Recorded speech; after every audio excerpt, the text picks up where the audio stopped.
Helo a chroeso i'r ffilm gyntaf erioed.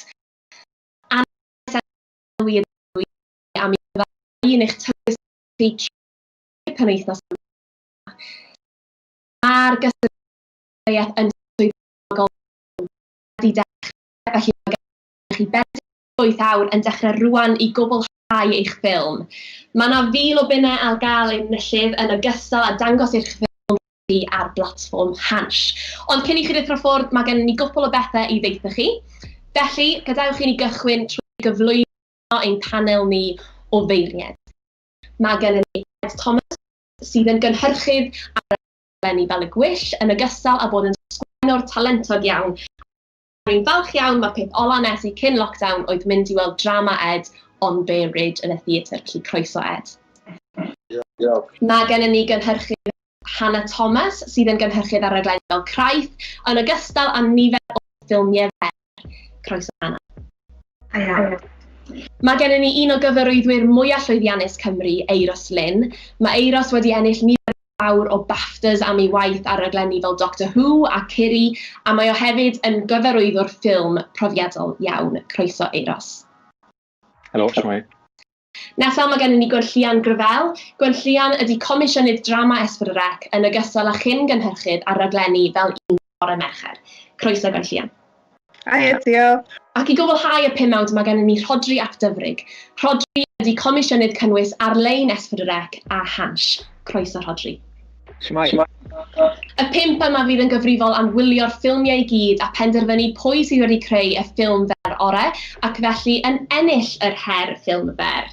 Felly, gadewch i ni esbonio strwythur y penwythnos. Mae'r Gystadleuaeth bellach yn fyw, felly gobeithio bod chi gyd wedi derbyn e-bost gen ni. Agorwch yr e-bost, ewch trwyddo fo, agorwch y PDF, achos yn hwnna mae yna lwyth o adnoddau a meddyliau'r cyswllt yn ogystal â chyfarwyddadau y Gystadleuaeth. Wedyn, bore fori am 9:10 fyddwn ni nôl fan hyn yn fyw efo'r feirniaid i gynnal sesiwn lle fyddwch chi'n gallu gofyn unrhyw gwestiynau hoffech chi. Ar un peth bore dydd Sul yn 10:10 fydd na sesiwn feistr arall. Croeso i chi ofyn am unrhyw gyngor neu help a mi wnawn ni ateb unrhyw gwestiynau sydd gennych chi. Wedyn, am 7 o'r gloch nos Sul, dyna pryd fydd y Gystadleuaeth yn cael. Felly, mae'n fodol bwysig bod ni wedi derbyn y ffilmiau terfynol erbyn 7 o'r gloch.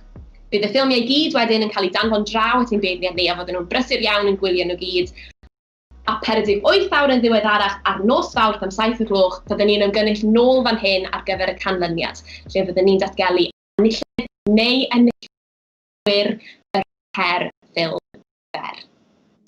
Ond, fysa hi ddim yn fawr o her heb plot twist, felly, Gwenllian a neu di gyhoeddi genre y ffilm i ysgweli yn dda.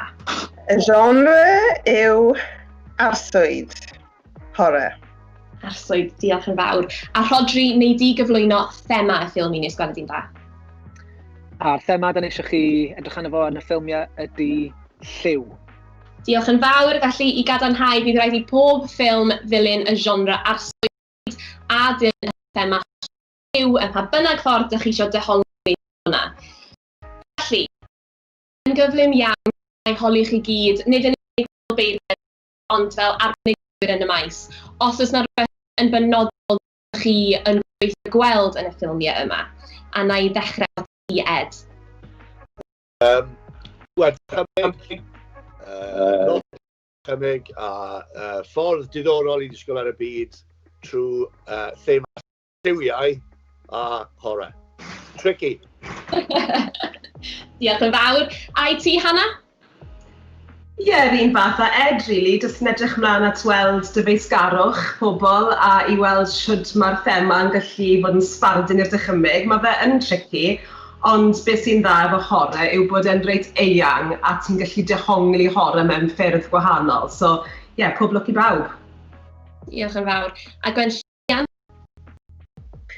Ie, fel wedodd Hannah nawr, so mae yna wahanol elfennau o horror, ond os yna mae dy ti'r seicoleg, neu mae dy ti horror sydd bach fwy treisgar, ond mae yna subtleties yna fe, ond fi'n credu bod beth sy'n bwysig bod ti'n gallu bod yn rili wreiddiol.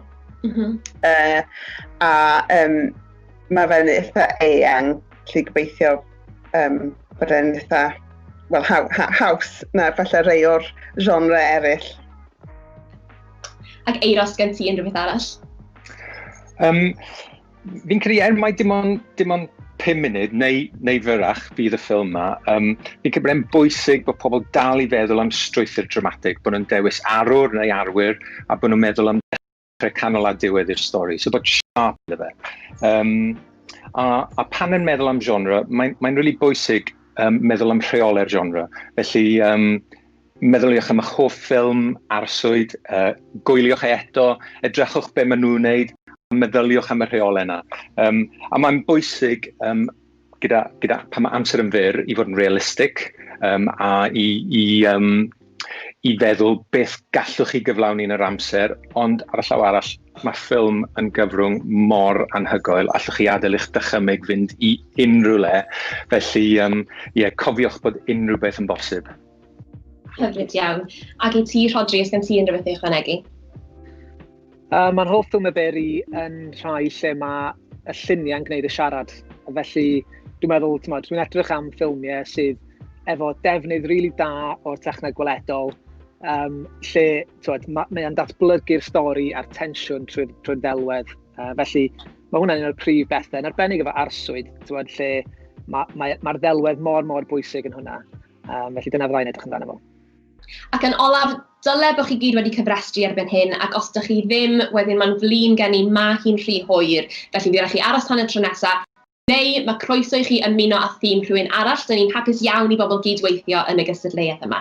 Cofiwch, os ydych chi am ddefnyddio iaith yn eich ffilm, wedyn Cymraeg dylai'r iaith yna fod yn bennaf, a mi fydd rhaid y ffilm chi fod o dan 5 munud gan mai her ffilm fer ydy hon.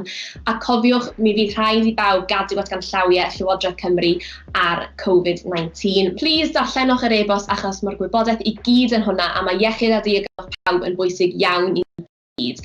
Ac os oes gennych chi unrhyw gwestiynau wedyn danfonnwch nhw draw a mi wneud drio'n gorau i'ch ateb chi. A dyna ni. Gobeithio bod chi gyd adre yn teimlo'n barod am yr her ac yn teimlo'n llawn ysbrydoliaeth. Mi fyddwn ni nôl fan hyn am 10 bore fory am y sesiwn feistr, ond tan hynny, cofiwch defnyddio'r hashnod her ffilm fer os fyddwch chi'n trydar, ond yn bennaf, just pob lwc, dyn ni'n gyffrous iawn i weld be newch chi.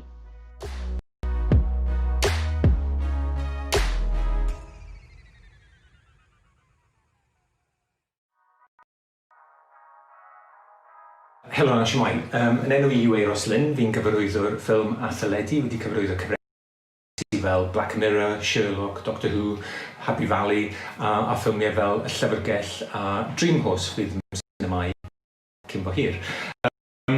Fi ma i rannu fy 101 i ar ffilmiau arswyd gyda chi, rhyw fath o ddosbarth meistr i helpu chi fynd ati i wneud eich ffilm fer fel rhan o Challenge Hansh. A'r peth cyntaf pan chi'n meddwl am genre yw meddwl am rheolau'r genre. A o fewn y ffilm arswyd, mae yna lot o is-genres neu sub-genres.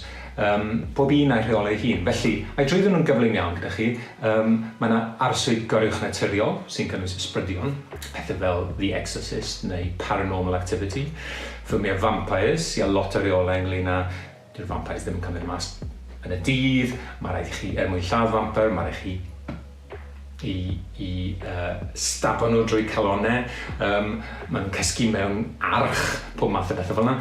Comedi arswyd, fel Shaun of the Dead, Scary Movie, arswyd seicolegol fel The Babadook o Australia, ffilm arferchog, neu Silence of the Lambs, ffilm bwystfilod, sy'n amlwg iawn, fel Godzilla, neu A Quiet Place, yn ffilm clyfar iawn ynglyn â'r bwystfilod ddim ond yn gallu clywed a bod wedi bawb fod yn dawel iawn.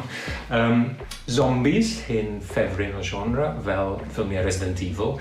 Mae'n y genre arswyd gothic, Frankenstein, The Woman in Black, slasher fel Psycho and Nightmare on Elm Street gyda Freddy Krueger, sci-fi, ffilmiau fel Alien, un o fy hoff ffilmiau, found footage, lle mae yna gymeriadau sy'n darganfod ffilm yn y camera, saethwyd yn ystod y cyfnod arswyd, fel Cloverfield neu Paranormal Activity.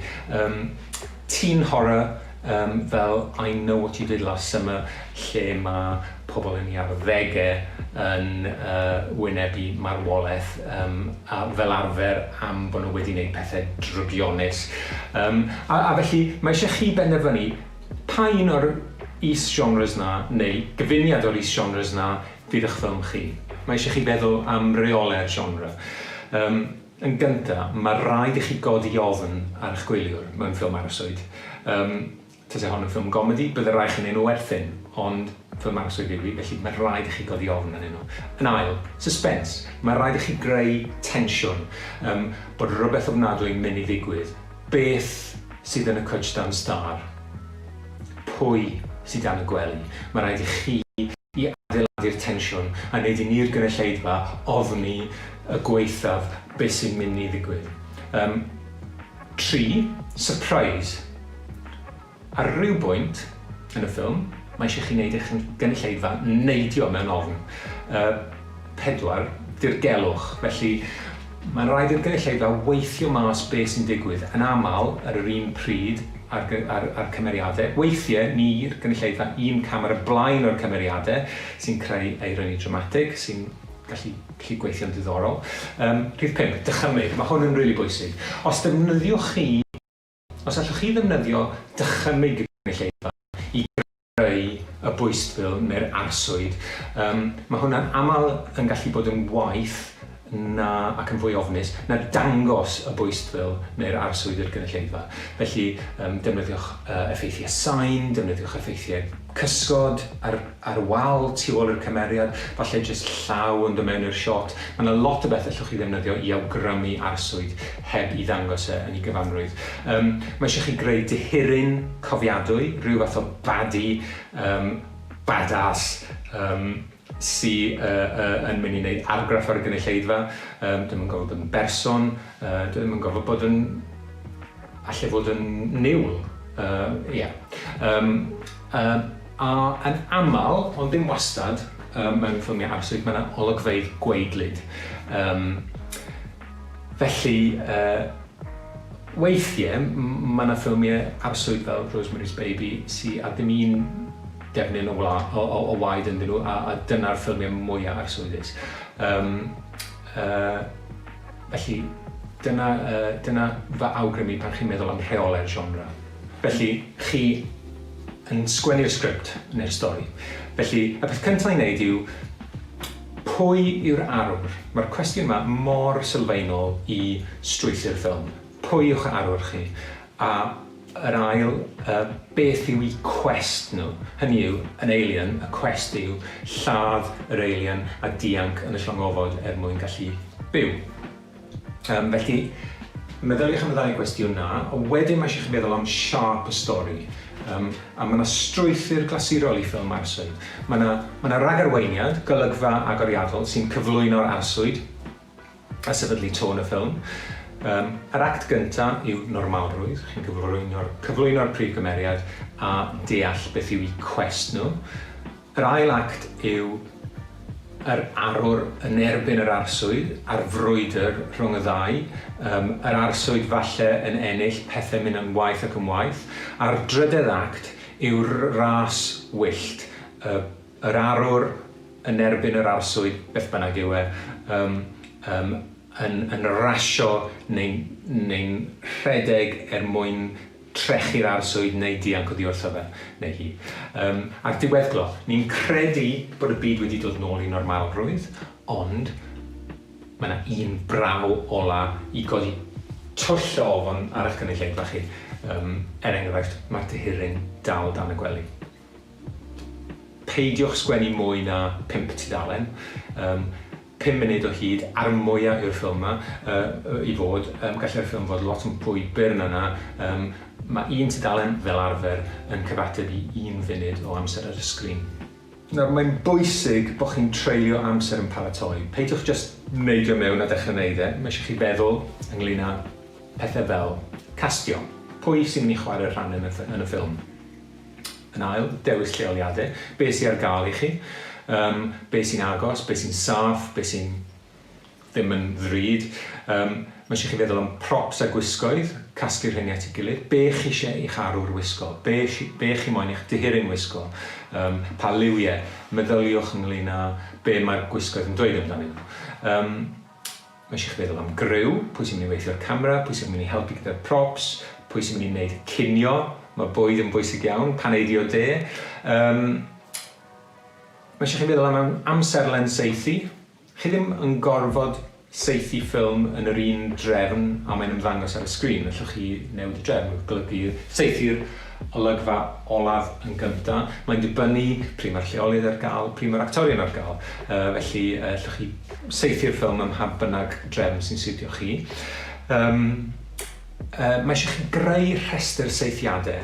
Felly dyma beth dwi'n neud, fi'n creu rhestr o 1 i 20 ynglyn â bob golygfa. Mae eisiau chi feddwl am yr olygfa, beth yw'r seithiadau yna sy'n dweud y stori. Enghraifft, gallwch chi gael shot mewn golygfa, gallwch chi gael shot agos o fachgen yn cuddio yn y cwpwr, gallwch chi'n gweld I lygedau.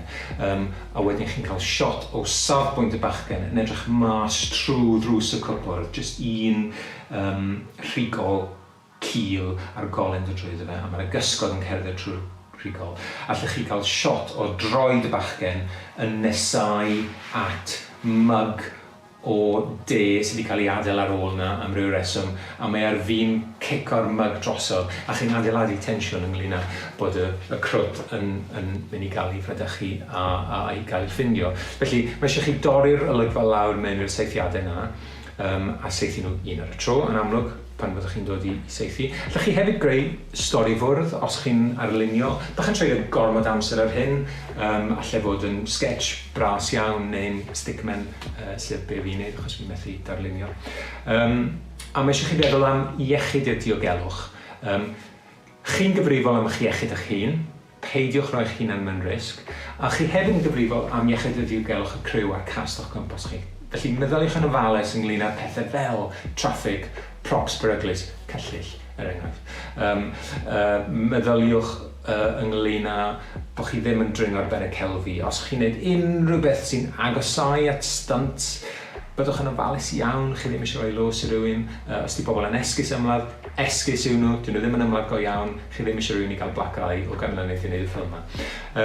A mae'n bwysig bod chi'n lleihau'r risg I bawb o'ch gwmpas chi. Felly, mwynhewch pob lwc a gwnewch gwaith gwych.